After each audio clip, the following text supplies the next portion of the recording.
জয় মা তারা। নমস্কার, আমি জ্যোতিষী গৌতম কুমার।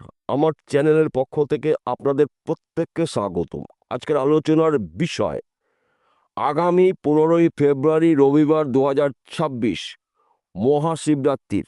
যদি আপনার সাহস থাকে, এই দিনে যদি আপনি এই গাছের মূল সংগ্রহ করতে পারেন এবং শিবরাত্রি চলাকালীন যদি আপনি ধারণ করতে পারেন, তাহলে ব্রহ্মা বিষ্ণু মহেশ্বরের কৃপা আশীর্বাদে আপনার সর্বক্ষেত্রে উন্নতি রয়েছে, সর্বক্ষেত্রে আপনার সফলতা আসবে। কোন গাছের মূল আপনাকে সংগ্রহ করতে হবে, কোন সময় ধারণ করতে হবে, এই ভিডিওর মাধ্যমে আমি আপনাদের বিস্তারিতভাবে জানাবো। তাই ভিডিওটি না কেটে না স্কিপ করে সম্পূর্ণ দেখার চেষ্টা করুন। এই ভিডিওর প্রত্যেকটি কথা কিন্তু আপনাদের জন্য গুরুত্বপূর্ণ হতে চলেছে। তাহলে বন্ধুরা, আসুন দেরি না করে মূল পর্বে যাওয়া যাক। কিন্তু ভিডিওটি শুরু করার আগে আমরা প্রথমে একটু চতুর্দশীর সময়সূচি জেনে নিই, তাহলে আমাদের বুঝতে সুবিধা হবে এবং সহজ হবে। আগামী 15ই ফেব্রুয়ারি রবিবার ঠিক বিকেল 5:04 চতুর্দশী লাগবে এবং এই শুভ সময় থাকবে পরের দিন, অর্থাৎ 16ই ফেব্রুয়ারি সোমবার ঠিক বিকেল 5:34 পর্যন্ত। এই সময় চলাকালীন কিন্তু আপনাকে এই ক্রিয়াটি সম্পূর্ণ করতে হবে। যদি আপনি বিশ্বাস, ভক্তি, নিয়ম নিষ্ঠাভাবে এই ক্রিয়াটি করতে পারেন, তাহলে আপনার ভাগ্যের চাকা ঝড়ের গতিতে কিন্তু ঘুরতে চলেছে। সবার আগে আপনাকে দেখতে হবে বা জানতে হবে এই চারা বেল গাছটি কোথায় রয়েছে, আপনার বাড়িতে না আপনার বাড়ির আশেপাশে কোথায় রয়েছে। যদি আপনার বাড়িতে থাকে সবচাইতে ভালো কথা, আর যদি আপনার বাড়ির আশেপাশে থাকে তাহলে আপনাকে একদিন আগে অর্থাৎ 14ই ফেব্রুয়ারি শনিবার ওই গাছের গোড়ায় আপনাকে পুজো করতে হবে এবং ওই গাছকে নিমন্ত্রণ করতে হবে। কীভাবে নিমন্ত্রণ করবেন? আপনি গাছটিকে স্পর্শ করে বলবেন, হে বৃক্ষরাজ, আমি এই সমস্যায় রয়েছি, আগামী দিন এই সময় এসে আমি তোমার কাছে একটি মূল নিয়ে যাব, তুমি আমার ওই সমস্যার সমাধান করবা। এই বলে নমস্কার দিয়ে আপনি চলে আসবেন। কোন সময় আপনি গাছের মূল নেবেন আপনি সময়টা নিশ্চয়ই বলবেন। পরের দিন অর্থাৎ 15ই ফেব্রুয়ারি রবিবার ব্রহ্ম মুহূর্তে আপনাকে স্নান করতে হবে।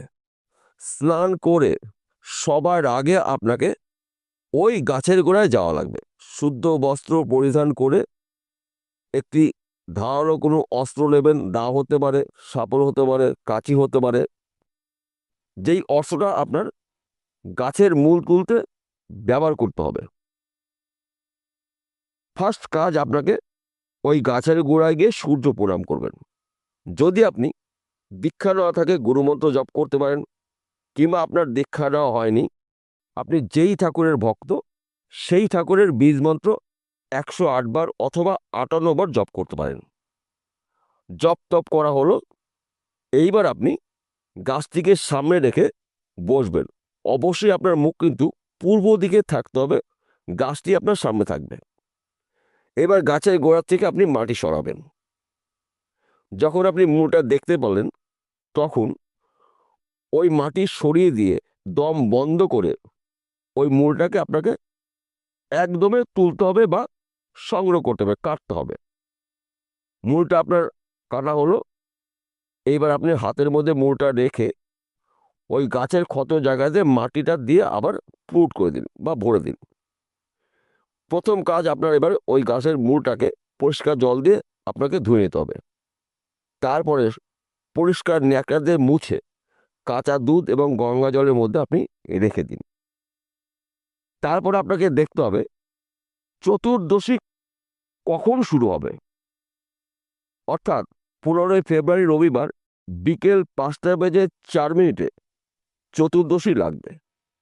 এই শুভ সময় চলাকালীন কিন্তু আপনাকে এবার এই ক্রিয়াটি করতে হবে। কি করতে হবে? আপনার ঘরে নিশ্চয়ই ঠাকুরের সিংহাসন রয়েছে, যেখানে আমরা পুজো করি। ওখানে আপনার আসন পেতে বসে ধূপকাঠি জ্বালিয়ে, মোমবাতি জ্বালিয়ে আপনাকে ওই মূলটাকে আরতি করতে হবে। মূলটাকে আপনার দু হাতের মাঝখানে রাখবেন, জোড়াত করে 108 বার শিবমন্ত্র জপ করবেন। শিবমন্ত্র জপ করা হলো, শুদ্ধ পাত্রের মধ্যে মূলটা রাখবেন, রেখে লাল চন্দন দিয়ে ওই মূলটাকে সারা জায়গায় লাগিয়ে দিন। এইবার আরতি করবেন, ধূপকাঠি দিয়ে মোমবাতি দিয়ে আরতি করবেন। কোন কাজে আপনি ব্যবহার করছেন সেই কথাটা মনে মনে আপনি বলবেন। আরতি করা হলো, সাদা সুতো বা হলুদ সুতো দিয়ে এবার মূলটাকে আপনি ফোল্ড করবেন। ফোল্ড করে সাদা সুতো দিয়ে আপনি আপনার ডান হাতে ব্যবহার করবেন যদি আপনি পুরুষ হয়ে থাকেন, আর যদি আপনি মহিলা হয়ে থাকেন আপনার বাঁ হাতে আপনি ধারণ করুন। ধারণ করা হলো। এইবার দেখুন, প্রতিবন্ধী মানুষ যারা রয়েছেন তাদের আপনি কি সাহায্য করুন। অর্থ সাহায্য করতে পারেন, বস্ত্র দান করতে পারেন। দেখুন, এই দানে কিন্তু আপনার জীবনে অনেক কিছু পরিবর্তন করবে। দান করা হলো। যদি আপনি প্রতিবন্ধী মানুষ না পান, গোমাতাকে আপনি কিছু খেতে দিন। দেখুন, আপনার জীবনে অলৌকিক ঘটনা ঘটবে। এই একটি গাছের মূল আপনার দুর্ভাগ্য দূর করে সৌভাগ্য ফিরিয়ে দিতে পারে। কেননা প্রত্যেকটি কাজের নির্দিষ্ট কিন্তু সময় রয়েছে, নির্দিষ্ট বার রয়েছে, নির্দিষ্ট তিথি রয়েছে।